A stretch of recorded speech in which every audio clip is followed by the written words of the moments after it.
मेरो राधा रमण गिरधारी, गिरधारी श्याम बनवारी।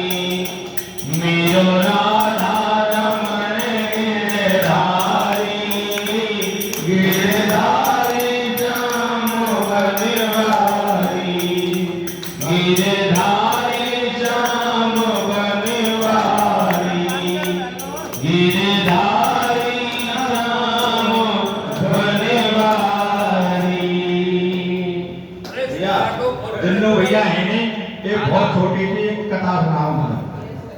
देखो ये कथा उस समय की है जब रावण माँ सीता को चुरा ले गया, हरण कर ले गया, तो उसने माँ सीता को अशोक वाटिका में रखा।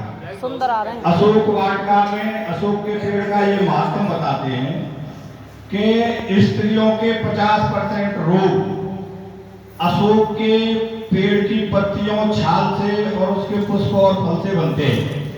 अगर अशोक का पेड़ घर में लगा हुआ हो और माता उसके नीचे घंटा 2 घंटा बैठ लें तो उनके 50% रोग ऑटोमेटिक खत्म हो जाते हैं। यही कारण था, वो जानता था कि सीता बहुत प्यार करेगी, भगवान श्री राम को याद करेगी, तो उसने उसको अशोक वाटिका में रखा। वो चाहता तो महल में भी रख सकता था, लेकिन महल में नहीं रखा। तो जिस समय वो अशोक वाटिका में मां रह रही थी और युद्ध शुरू हो जाता है, पूर्वल के जब सेना लंका पार पहुंच जाती है, तो वो विभीषण मारे जाते हैं सब उसके जो राक्षस हैं, और विभीषण भगवान श्री राम की शरण में पहुंच जाता है। तो वो कुंभकर्ण का नंबर आता है। कुंभकर्ण को जगाने के लिए रावण कुंभकर्ण के पास जाता है, और कुंभकर्ण जब जग जाता है तो वो कारण पूछता है कि भैया तुमने मुझे क्यों जगाया।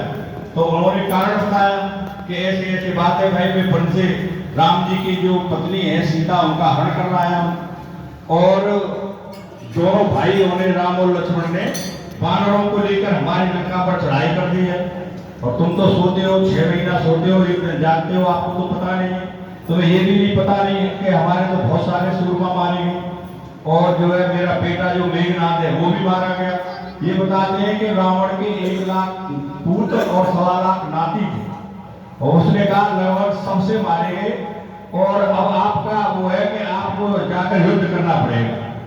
तो उसने कहा, कुंभकर्ण ने रावण से कि भैया तुम तो बहुत छली हो, जब तुम जो है तरह तरह का रूप धारण कर सकते हो तो तुमने इतना युद्ध क्यों ठाना। तुम तो भगवान श्री राम का स्वरूप धारण कर लेते और सीता जी को फेंका के ले जाते। उसने कहा कि भैया मैंने ये भी प्रयास किया, लेकिन मेरे सामने एक बहुत बड़ी समस्या आती है कि जब जब मैं श्री भगवान का राम का रूप धारण करता हूँ तो मेरे अंदर से जो वासना है वो पूर्ण रूप से समाप्त हो जाती है, और सीता फिर मुझको वासना के रूप में नहीं दिखाई देके एक अपनी मां के रूप में दिखाई देती है।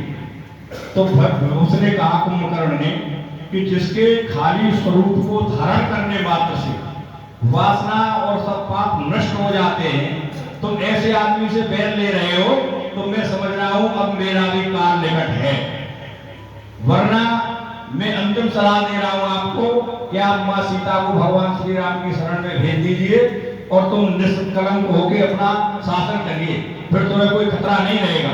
तो वो उल्टा कुंभकर्ण से बड़बड़ाने लगता है, और कुंभकर्ण फिर युद्ध के लिए चला जाता है। तो इसका कथा का केवल इतना सार है कि जिसका रूप केवल अपना शरीर पे बनाने से, जैसे कि हम धारण करते हैं, बच्चे बहुत सारे रामलीला में राम का पाठ निभाते हैं, केवल उस रूप को धारण करने से जब सब वासना और वो मिट जाते हैं, तो भैया हम जो डेली भगवान का नाम 1 घंटा सुबह सुबह लेते हैं, आप ये मानिए निश्चित ही हमारे सबके पाप लगातार छीड़ हो रहे हैं, और हम भी स्वर्ग में वास करेंगे, ये बिल्कुल आप पक्का मानिए।